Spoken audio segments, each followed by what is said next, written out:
Alright, we're gonna do this all in one take. No screw ups, no fuss, no muss. Alright. Good evening, good day, and good morrow to you all. My name is Eric. Name's Jay. And this here is... What is this actually? We're just gonna leave a little blank slate on that. But this is a new segment that will be covering all the news that we weren't able to cover on the podcast. That's right. So, we have a variety of things to talk about tonight. And right. To start off, we're going to be talking about a major thing that happened over the course of the weekend, which was the Conor McGregor fight where he decimated the poor cowboy man in under 40 seconds. Cowboy Cerrone, my goodness, trying to be able to push back, trying to be able to get in for blow, was just countered. From what I was able to see from social media memes, because unfortunately I was not able to watch it live because I took a bite of a sandwich, and by the time I heard crunch, I also then fired following. And it's all over! That's it, folks! It's all over! McGregor has done it again! And I'm just sitting here like, oh, well, gee, thanks. I just wanted to eat my sandwich. Goody. But, apparently it was a complete blowout. Absolutely. Cowboy tried his hardest, bless his poor little tragic heart, but he was completely and utterly decimated. With the cost of his nose, too. Oh, yeah. Oh, man. Poor American man's nose shouldn't be smashed in like that unless he had, said some very racist things. Oh, if you see, like, how the fight went down and all the statistics, it was kind of like a punishment for every time he tried to get in. Conor McGregor was just telling this man, he's like, please change your game. Cerrone, much Better luck next time, nerd. We're Better luck next time, nerd. That's all we have to say on this guy. All right. Our thoughts and prayers are with you, please. Right. Please recover. Don't be a washout fighter because of a loss. Please. You're actually cool. You have a name named Cowboy. How can you not want to be a fighter? Or if anything, at least a cowboy. All right. Let's talk about our next bit of news. The Byleth? Is that how I'm pronouncing it? Yes, Byleth in Smash. Bailiff Billy, the newest character that has been revealed in Smash. The fifth and final character of the Smash Pack 1 DLC. And there was a lot of mixed reactions upon this. Joy. We all thought that when Sakurai pulled up and he was in the function like this, that it meant that he was confirming that we're going to get a third fight for New York and that Dub C was going to be the primary star character. Shouts out to the West Coast. Turns out, he was actually speaking in binary. When he meant this, that meant that was the 17th game of Fire Emblem. So it kind of like laid the hit. Really? With a double entendre. Holding your fingers like this. Yes. 17. Yes. Apparently you can be able to count to over 1,000 with your fingers by binary. I very much hate... I hate numbers. This just fuels my hatred for notation more than it already does. But anyway, the primary controversy surrounding the character is the fact that the character was announced at the same time where Capcom's Devil May Cry division had made the same announcement that they were going to be promoting something. They didn't say what, but something on the 16th for everybody to get ready. Everybody then assumed that it was going to be Dante revealed for Smash. But turns out that was a big fat 180. Big old no. And unfortunately, Capcom had to then go like, well, look, man, we never really said that we were going to do anything regarding Smash. I mean, he could get in, maybe, but right now, no. But hey, check out these cool new things that you can do for the Switch version of Devil May Cry 3, like Switch styles. Woo! That thing that you had to mod in for Devil May Cry 3 Special Edition on PC. Yes. Though, to add to that, upon the newest news that are coming to fruition on the end of January, there are also going to be news in February in regards to progress to the Devil May Cry IP. So let's see what the future has in store for Devil May Cry as they try to be able to make this into a major, establishment. Please, can I just get the Ladies Night DLC? That's all I want. That's all I want. Oh. That's all I want. I don't give a shit about Matt Walker. I don't care about Virgil. Just give me the Ladies Night DLC. It's in the coding. It's in the file. It's right there. Let it not be just a pachinko scene. Please. That's all. That's all I want. Yes, that's all. Next bit of news: the Yakuza Like a Dragon free DLC dropping when? It's going to be dropping progressively starting through February on, and it also leaves a hint as to how they're going to handle the DLC when it comes out here. Have they made a Yakuza game where you can play as like the little girl yet? Like the girl who became like an adult and like she... There is a mini game. There's a dancing mini game, as far as like her being an idol, and you can be able to like just it goes on the whole notion of like sorta Persona, sorta what's the freaking Vocaloid character Miku? Yeah, it's her game in Persona dancing.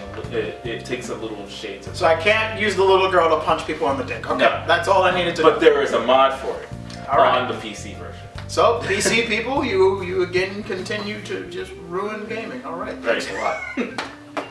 All right. Dragon Ball Z Kakarot, or just Dragon Ball Kakarot, has recently dropped over the course of the weekend. Impressions are very high, ranging within for the gaming circuit to strong 4s, or if you like big fancy dumb numbers, 80s, 75s and up and whatnot. Right. Primary sources of people saying that it is a very good game for what it is. If you are a person like myself who has played a variety of Dragon Ball Z games, you don't really need to play this, but if you just want a good action RPG game, it's good to have. Apparently there are a few bonus story elements that were introduced inside of the game. A little bit of controversy surrounding a supposed retcon that they put inside of the game, but it actually turns out that it was just like an error regarding people understanding what they were talking about. Right. Because the major thing was that people were concerned that they had retconned a major event that happened in the Dragon Ball Z lore of the moon being blown up. Right. The illusion. Yeah. And supposedly everybody was like, wait, why is it that they're saying that the moon wasn't blown up when it was, quite frankly, still was? It was a major plot point in the Vegeta fight. But no, they recently, as far as I've known, on, I believe, social media cleared the air, or at least, if anything, a popular Dragon Ball YouTube channel, Geeks 101, who, if you have not followed, you should, has recently explained what is going on, that, in fact, that they were possibly talking about the whole filler episode where he had to destroy the ratted spaceship that shot the projection of the moon. That's the thing that he destroyed recently, and why there's no moon again. But other than that, there's still no real reason why that should even been a thing. But yeah, I still don't want to get full on into spoiler territory for the game for those of you who haven't. However, CC2 CyberConnect 2 continues to lay groundbreaking visual storytelling amongst carrying from the Storm series of the Naruto Ultimate Ninja series onto Dragon Ball Z Kakarot, and giving us a perspective of the Dragon Ball Z story into a whole new level. Everything you were able to experience, scene for scene, every episode just flourished in your face. You're engaged. And on top of that,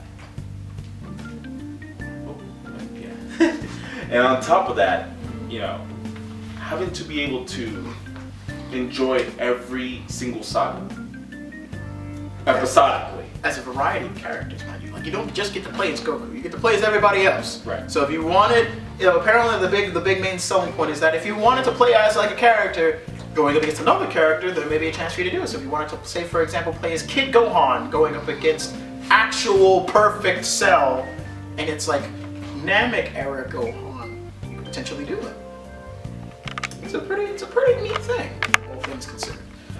But yes, we're going to possibly be doing like a Let's Play of it on the main channel. So be advised if you do get the news of it, we're going to be, getting that news out there. But so the next major thing, we're getting a word from our producer. What's that? We'll be right back after these commercial breaks. All right. Alright, what's going on, y'all? Keston here with a short update. I'm not going to drag this out and make this to a whole video that y'all will see on YouTube stuff. Just, some off on social media. But there's going to be a big change to the way everything is done around the podcast. One of the biggest changes that's going to happen is the full podcast episode that we normally like take like a couple hours to edit and render down and upload to YouTube. Not happening no more. If you want to see the full podcast in its video form, they'll be highlighted on Twitch, and the VODs will also still be there for however long Twitch allows affiliates to have their VODs up. But on YouTube, it'll no longer will the full video be uploaded. Instead, we're going to be doing like small highlighted portions of the episode and putting those on YouTube. Merch and stuff, we're going to have the merch and stuff coming soon. We're going to have the website coming soon. Everything's just falling into place. We're gonna have a bigger update for you guys. Like it's a crunch. It's a huge crunch. But we'll let you know on those in the coming days. And we'll speak to y'all soon. Peace.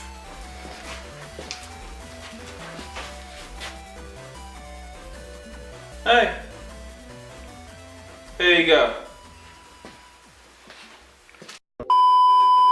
And we're back from commercial break. Alright, welcome back once again. For those of you who do not know who we are, or if you have the attention of a goldfish, my name is Eric, aka Necro, over here on social media, Necro Visual, and to my left we have... I am Jordan, also known as JK. I'm just JK as a handle on both Twitter and Instagram. And this is the Geeks Currently Untitled News Show. Right. We had just recently got done talking about the great impressions that we have so far of Dragon Ball Z Kakarot. Now, let's dive right in to some Guilty Gear news. Right. Frosty Faustings, Frosty Fiesta, what the hell is it? Frosty Faust. Frosty Faustings just got wrapped up, and sure enough, they wrapped it up with a gosh darn great trailer of Faust from Guilty Gear, my personal main, and for Guilty Gear Strive, or as I'm still calling it, Guilty Gear 4, because that's really what they keep specifying on the letters. Right. They keep specifying it on the trailer letters, where they have the rest of the letters dissolve, and the 4 remains there for a little bit, and then it dissolves. So, theory crafting, right now, it's Guilty Gear 4, shut up. Anyway, Faust Strive is just done. Yeah, but look, man, Strive, whatever. Guilty Gear looks amazing. My main looks beautiful. That man took his coat. He sacrificed so much, y'all. He gave it all up for the one chance at getting glory. He bought him some retro Air Maxes. The retro Jordan 5s. He bought those. He copped those with his work pension. Right. He worked overtime on overtime, no days off. And he was like, you know what? I deserve this. He went in, bought it on like the sneakerhead shops. They boosted him for his prices. Right. So that's why he's mad. That's why he's coming into the intros all creepy and ghoul like, because he's mad. He had to spend all his money and his time, and he's a hard-working doctor. He just wants to save people, and you know what? He about to. And he's gonna give you a fresh fade while he's doing it. And give you an afro. On top of that, his track. I'm just like, man, Daisuke. Wow. Daisuke Ishiwatari is just so loving, so loving, so humble. To think we're getting a free game with this album. Can you believe that? And each track of this album is just nothing but back to back to back bangers. Just Mwah. This is absolute beauty. The game looks actually pretty cool too, so that's a nice little touch. Great. But this album, mwah, the Malto banger. I cannot wait for it to drop. I need the album right now, Daisuke. Come on. Camera, zoom in on my face right quick. Zoom in. right. I need this album. I need this album. We need this album. We need this album. We need this album. This has the to game happen. too, sure. This has to happen yesterday. We need this. I need that Faust track and I need that Potemkin track. I need those. But alright, so more news surprisingly surrounding Fire Emblem because Nintendo just doesn't want to just let this franchise die. Coinciding with the Byleth trailer, they released a new trailer for Fire Emblem Three Houses, and it reveals that there is a fourth house. Magically, just somehow. Technically, wouldn't it be the fifth house? No, I mean, sure, it's legally the fourth house because surely it's under the basement. But spoiler alert, isn't one of the major things in the game is that there's like the secret cult group, like the Black Order or whatever, that's running the scenes behind the thing, and they're like, yeah, you can either join us or you can be an asshole. And if you're an asshole, you don't get to hear God's Shattering Star. But if you get to join us, then you don't get to hear God's Shattering Star, but you get to also possibly like save the girl that you want to have sex with. So there's that. Essentially, not really, because they were also kind of a part of the church. But man, Either way. look, they were a part of the house. This DLC is a farce. It's actually the fifth house. Right. That is my debate for the Fire Emblem community. It's not the fourth house, it's the fifth house. I'm calling it as I see it. I mean, the character designs look pretty great. They look like the type of people that you sat on the cafeteria in the high. Oh boy. Like I can relate. Like Those people Wow. look like dregs. They look depressed. They look sad. They're like, man, why is our school always in the basement? Why don't we get to see the sun? Why don't we get to hear God's Shattering Star for our boss fights? This sucks. but we do have time in the computer room. Yeah, they See? Yeah. Those are the kids who got to have unlimited computer time in class, while when you had to go in, you had to actually do work. That's what that is. That is exactly what the fourth house is. They were the kids who got to have all the free time while you had to work. Right. And then they have the nerve to complain about it. Oh. Like, oh man, why we have to have an exam today? You already don't fucking study. It's not like you get work anyway. Shut up. Pretty much. Have a test once in a while, nerd. Alright. So pass on. And I would like to give a big dog pitbull shout out to Geeks frequent collaborator and staff, Nay, aka Lost Summer Days, who recently got the chance to see the current flavor of the month anime movie that's sure to be a sensation sweeping the Promare stained nation, Weathering with You. And from what I've heard from a random 1 a.m. tear-filled, emotion-filled, just heart-tug stringing phone call, it's actually a banger. The homie who directed it, whose name I don't know because I don't watch anime, has once again did the damn thing. I think it's Makoto Shinkai. Editor, I'm gonna need you to put that man's face and also his credentials on my face so that everybody can get right on my face, Alright. so that everybody can get the proper recognition that they so rightfully deserve. Definitely. And for those of you at home who have either a computer or a smartphone or functioning brain cells to actually learn how to read, please read this review. It's actually good and not filled with heartless bull crap that you would get from a rival competitor. Woo! Whoa! Had a bit of a sneezing fit there. Excuse me. I need something to wet my whistle, if you don't mind.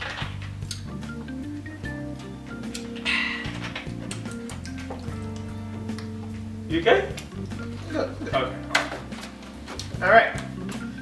last bit of news is... Man, y'all serious? Atsutane Miku's at Coachella? Wait. Got me on Rage Against the Machine. Kare Pamu, of course. Alright. Hologram Tupac. Okay, you're stretching it a bit. You also got your K-pop bands too. Alright. Hatsune Miku. Miku's at Coachella. Y'all got Vocaloids at Coachella. Wow. That is wild. Fucking everything, man. Stand y'all.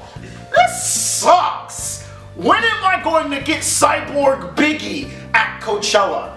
This sucks. What this is blatant East Coast disrespect and blatant Asian fetishization showcased by the heartless monsters and the ghouls that associate themselves with Coachella.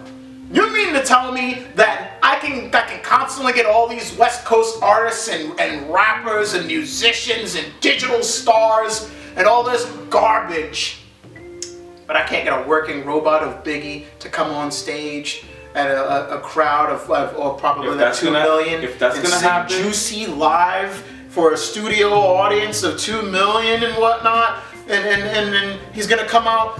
Yeah, what's up? 2020, you already know what it is. It's all good, baby. Do you know how much that would change the world? 2020 will be starting off on an absolutely beautiful note.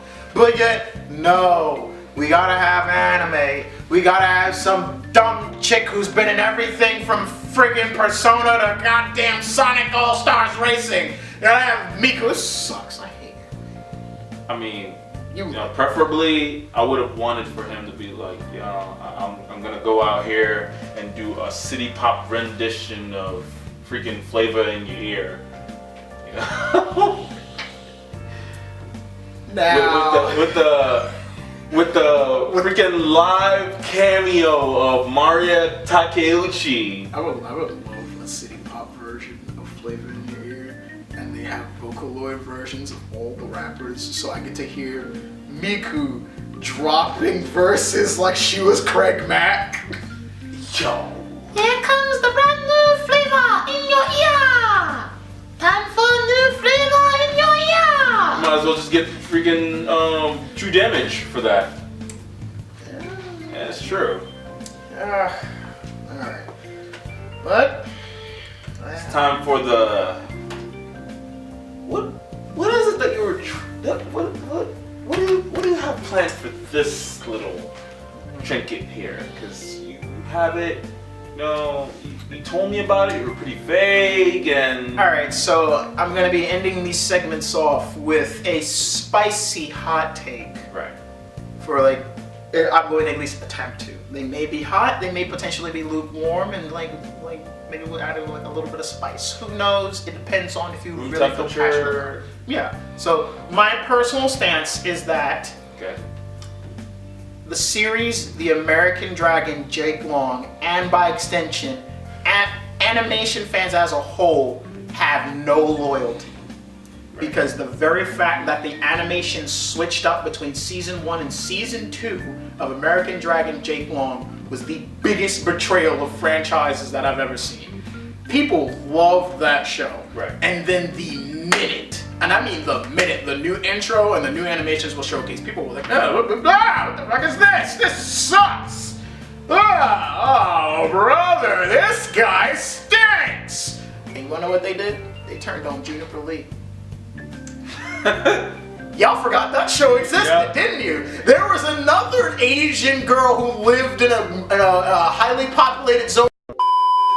It turns out that, in fact, there was another show that had a young, magically gifted Asian American child raised by their unsuspecting family with a family member who knows and protects their secret and was the previous guardian. Also with a magical talking dog stuck inside of the city that they can't leave, otherwise bad things will happen. What show am I talking about?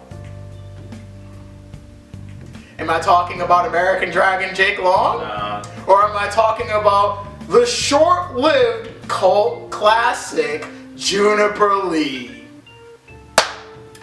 fun. Bam! But you know what it is? I think they're probably, you know, they were a little too complacent in terms of like the animation. Like Disney Channel it came out right at the time when Disney Channel was switching their gears, and we got a little too much of Hannah Montana. We were getting a little bit too much of Hannah Montana, followed by, you know, from Jetix to Disney XD. Right. Things were just weird. All the like the Disney too. Believe it or not, we have a Hannah Montana movie, the game on PlayStation 3, and it came out right at that little transitional phase. It's a very weird time. It's where we actively got the best of both worlds. Right.